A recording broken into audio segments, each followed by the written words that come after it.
Family Feud, it's like the old Timex watch, it keeps on ticking. Talk about that just a bit, Family Feud. And did it need to be reinvented, and why does it keep going?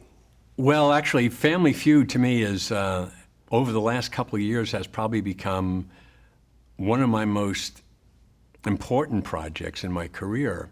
When I was at Tribune, Family Feud was part of the Fremantle acquisition. We acquired Family Feud, Card Sharks, oh geez, and I can't remember the other one, the other show, which we canceled like immediately.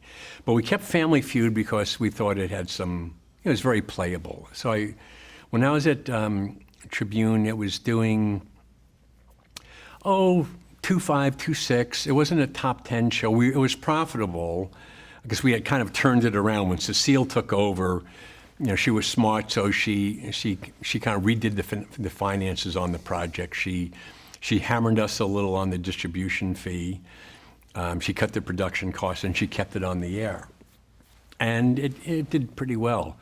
After I left Tribune, for whatever reason, and it had nothing to do with me leaving, it's just the way lease cycles work, it started to drop off. And I got a call from Cecile in 2009. I had just come back from an adventure, and she said, by then I had my consulting business for 3 years. She said, "Can you come over?" I said, "Sure." I got a big problem.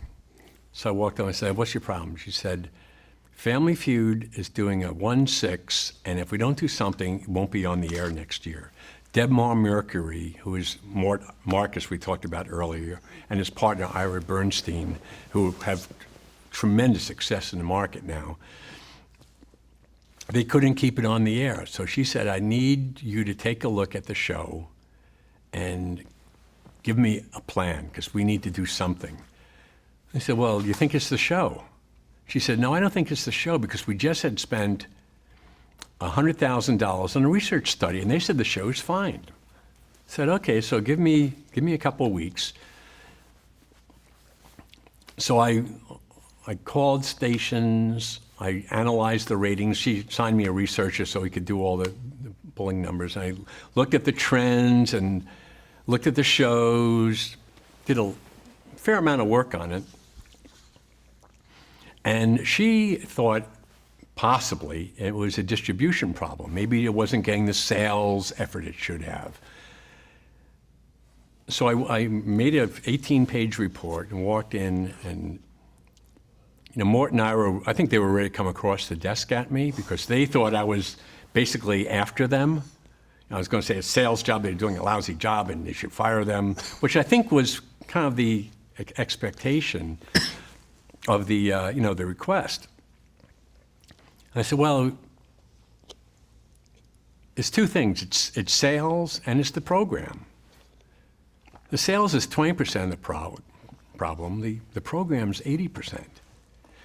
So you see Mort and I are starting to relax in their chair, like, hey, this isn't going to be a problem. And Cecile is saying, "What do you mean it's the program? We spend $80,000. I said, you need to fire the host immediately. You have to announce to the market immediately that you're going to have a new host. We don't know who it is, but we're going to do that right away. You have to move it out of LA. The production is tired. It looks boring. It looks dated. The families are all like LA contestant pros. They're not middle America. They're all like from the Valley." So Mort and I went out of that meeting, and they were pretty happy. And Cecile was, I think, pretty annoyed at my request or my analysis. And I didn't particularly care one way or the other, because, this is what I found out. And I had spent a lot of time talking to stations. And stations, they all kind of corroborated what I was saying. So she called me back the following day, and she said, "Okay, what do you want to do?" I said, "Okay, well, fortunately, I'd worked on the show," and I said, "It has to be a comic. The best host of Family Feud has always been a comic, and we have a substantial African-American audience, so it'd be great if we could get an African-American host." So she said, "Okay, I'll have our people give you a list of 20 names, and you pick who you want." And They gave me 20 names, 15 Anglo, and George Lopez was on that list, and 5 African American. Cedric the Entertainer was on, and I think Chris Tucker was on. And these people weren't necessarily available, but they're on the list. And Steve Harvey's name was on the list. And I knew that Steve was interested in syndication because Don Cornelius had set up a lunch with me and Steve and Don, because Steve, 2 years prior, wanted to do a talk show. So I said, let's go after Steve. He's not doing anything in television right now. I know he wants to get into syndication. He's funny. And Cecile, who I give her lots of credit, she said, fine. So she made a deal that day or a couple days later with Steve. We announced it. We we had to wait for a year for the current shows to air, which the old host. And Delmar Murphy kind of kept the balls up in the air, juggling, and Steve Harvey came on the air, and it was like a light switch. I mean, just like that, all of a sudden, the numbers started changing. And literally, when I walked in to the first day, Cecile called me up. The show was doing a 1.6. Flash forward to last week, it did a 5.2. So now, I mean, everybody is ecstatic. I mean, everybody. The stations are ecstatic. Their license fees have tripled, but they don't care. The barter sales have gone through the roof. So it's really one of those cases that, everybody got lucky at the same time.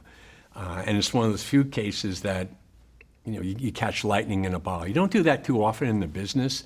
American Gladiators was kind of lightning in a bottle in a lot of ways. Certainly, the action hours, Gene Roddenberry's Andromeda was, and Family Feud, which I've had a long history, as it turns out now, because I'm still working on it.